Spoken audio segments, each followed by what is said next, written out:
இன்றைய நாள் கர்த்தருடைய வார்த்தை யாக்கோபு புத்தகம் 4ஆம் அதிகாரம் 6ஆம் வசனம். அவர் அதிகமான கிருபையை அளிக்கிறாரே, ஆதலால் தேவன் பெருமை உள்ளவனுக்கு எதிர்த்து நிற்கிறார், தாழ்மை உள்ளவனுக்கோ கிருபை அளிக்கிறார் என்று சொல்லியிருக்கிறது. ஆம் தேவ பிள்ளைகளே, கர்த்தருக்கு பிரியமாய் கர்த்தரிடத்துல தாழ்மையாய் இருக்கிற பிள்ளைகளுக்கு அவர் கிருபையை அளிக்கிறவராய் இருக்கிறார். பெருமையும் மேற்றின்மையுமாய் இருக்கிறவர்களை தேவன் புறக்கணிக்கிறவராய் இருக்கிறார்.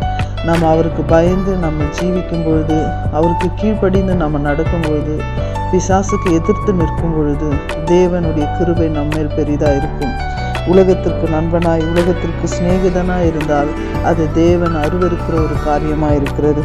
நம் தேவனுக்கு பயந்தவர்களாய், தேவனை நேசிக்கிறவர்களாய் இருக்க வேண்டும்.